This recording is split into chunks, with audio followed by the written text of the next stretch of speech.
Good afternoon, everyone. I'm Joseph Najjar with Oz Arab Media, and continuing on with our Legacy International interviews, today we are joined by Mrs. Legacy International People's Choice, Yashodhara Mazumder. I'm sorry if I got that wrong. I did practice before, but I It is sincerely hope I was close. Yashodhara. That's easier to pronounce, Yashodhara, and you can call me Yash. Yash, all right. Well, Yash, thank you so much for joining us today. Um, so your journey with Legacy, how did it begin? Good afternoon, everyone, and I would thank also Arab Media for having me here today. Since time passed, life threw quite a bit, and even now the places I worked and have been working, no matter how hard I tried to be nice to everyone without any complaints. I kept on working hard, but for some reason, I still kept on feeling that I'm not being recognized or I have been undervalued and not been trusted. So that's when I started venturing around, and I was googling things on the internet, and what happened is that's when I stumbled across the Australian Legacy International Pageant, and the story started. I called Laura, and she answered the phone.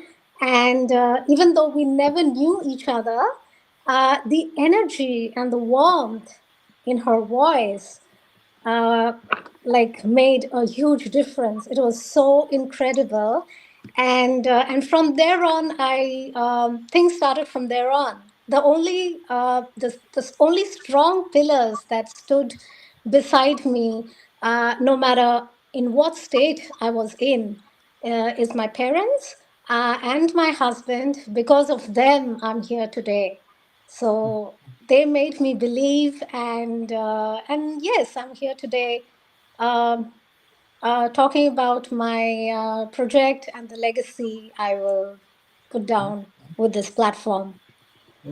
So before Legacy, it sounded like you were, I guess you could say, a little lost, just trying to find somewhere where you really um, felt belonged and um, people who could understand you, who had things in common with you. What? Yes, I mean, I always felt down because, I was trying really hard with everything, but nothing felt that it was working. And uh, but my mom, dad always gave me positive vibes and always made me pushed me to my limits so that I can move forward. And Laura Viskovich was a person I spoke to her just for a couple of minutes or so, and and straight away it was so incredible that she believed me. She believed in me in just a few moments, and that made a huge difference in my life. That when you believe in someone, even though you don't know them, that makes a huge difference to an individual. Yeah. So the entire And job. Yes. Sorry. Go yes, ahead. sorry. And what really triggered all these things, the time that life was throwing at me, was that I just lost the confidence because of the lockdown. As you know, the lockdown created a lot of problems for majority of the people.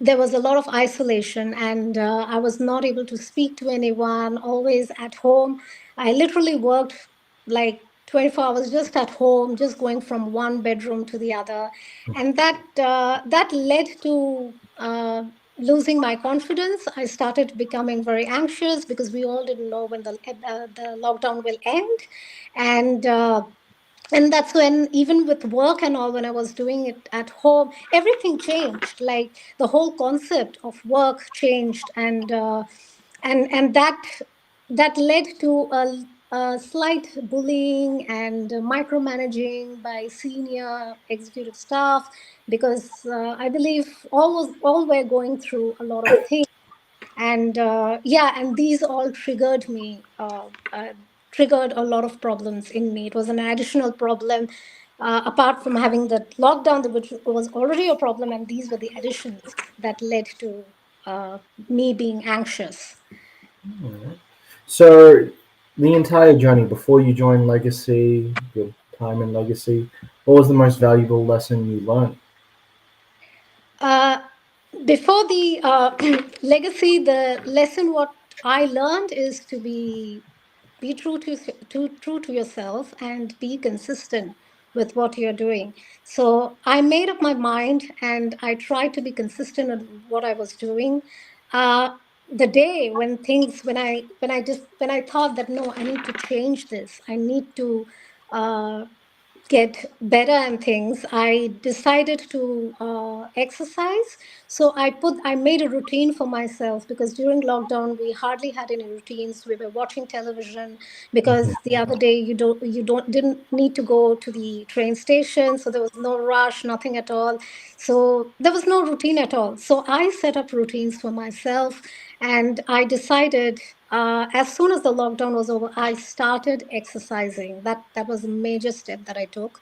I woke up every day at 4 a.m., went to the gym at 5. I've been doing this since 2021. And every single day, without fail, I do this every day. And whether it be 20 minutes, 45 minutes, 1 hour, but I make sure that I have put this in my routine and I do it, regardless of how I feel. Um, t- Being in the pageant, what did you find the most fun and what did you find the most challenging part of it? Uh, the fun part was the wardrobe and photography. I was always into photography, and that was really fun, especially the location for photography that took place, and the styling and the makeup. It was very interesting because usually when you're doing an everyday makeup, it's different, but when you're on the stage in front of so many people, the makeup is completely different. And uh, and it was very interesting for me to see how each and every queen had their own style and how they executed them in the green room, as there were limitations for changing, there were time boundaries, and it was very interesting to see the whole journey, how they had to rush into things and change and have to go on stage and uh, present themselves at their best.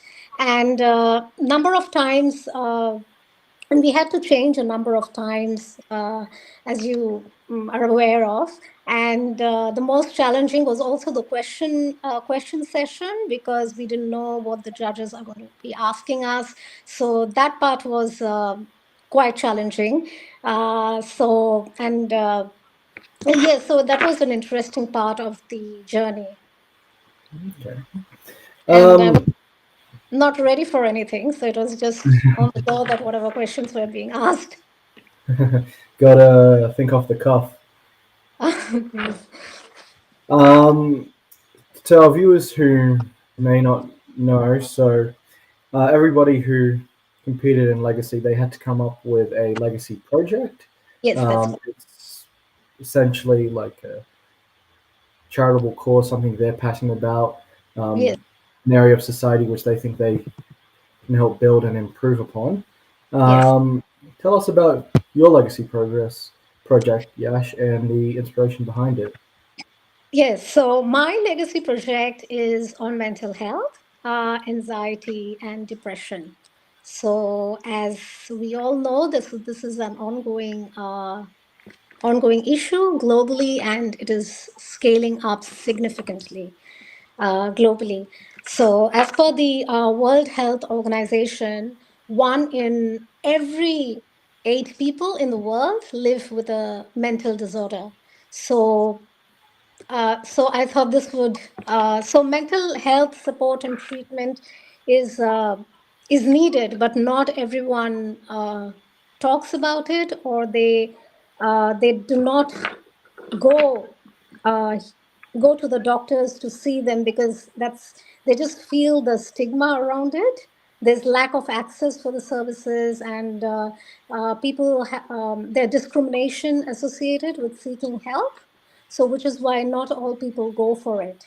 So as I mentioned that how my journey with legacy began, I felt really undervalued, not recognized, felt unwanted, and I also had to deal with a lot of stereotyping questions made based on temporary situations, due to which I lost all the confidence within me.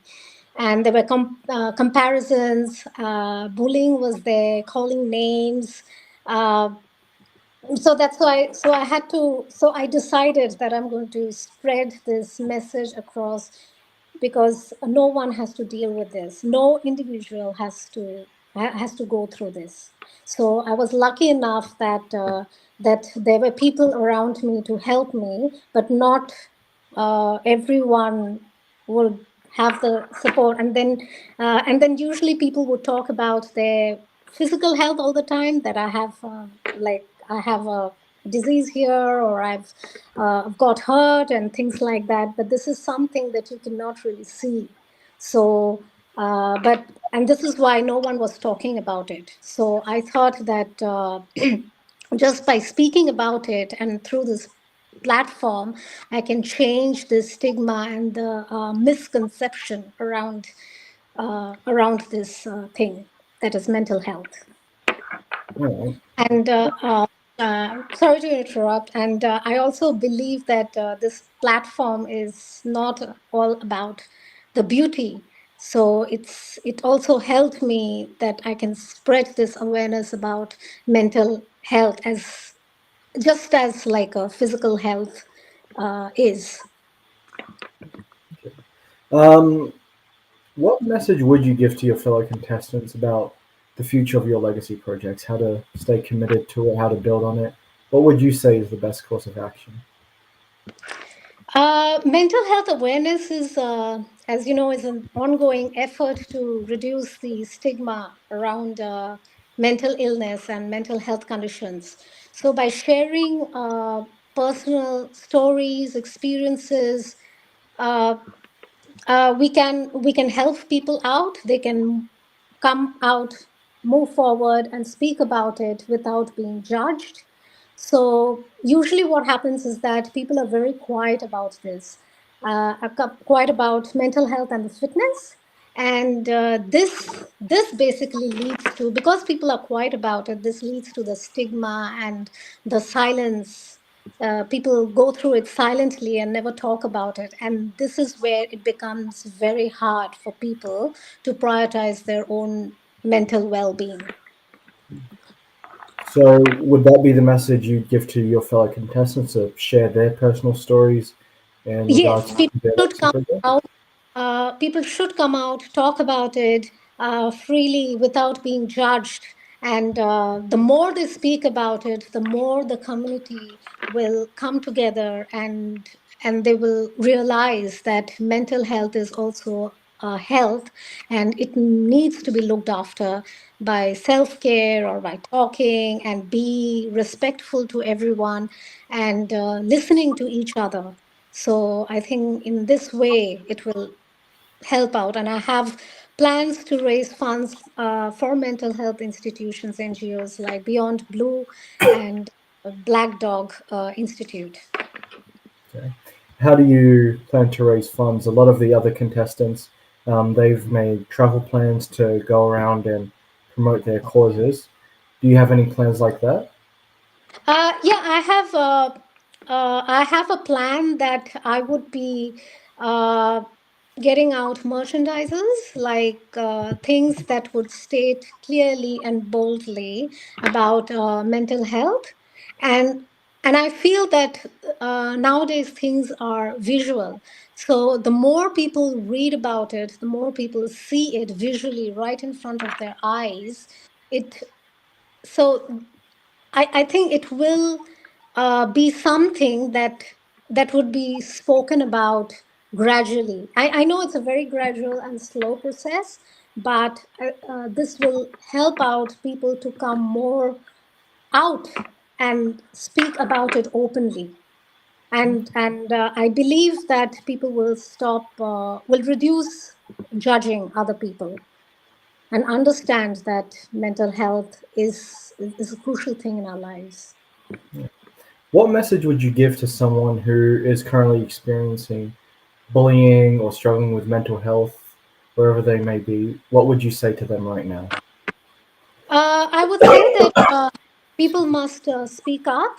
I know that most of the people are not speaking up because of being judged, and they think that they will be discriminated against that.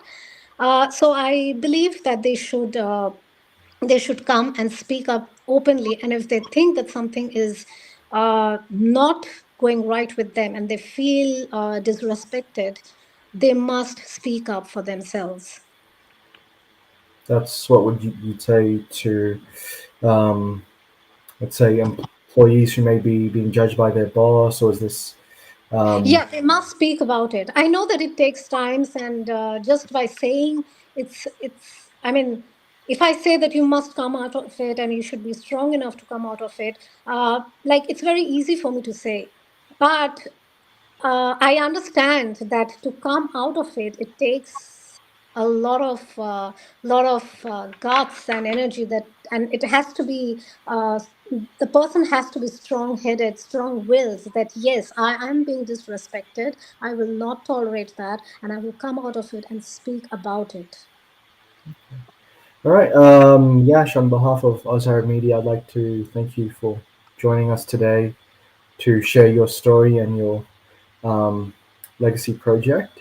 To all our viewers, I'd also like to thank you for joining us today on the program. Yes, and I just wanted to add one more thing is that I would like to tell everyone that be consistent, be true to yourself, keep working hard, believe in yourself, and eventually you will get there.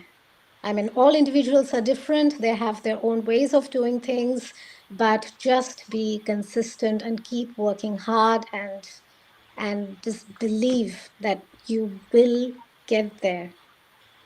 A great message. Thank you, Yash. And once again, thank you to our viewers. Thank you for having me. Thank you very much. Thank you.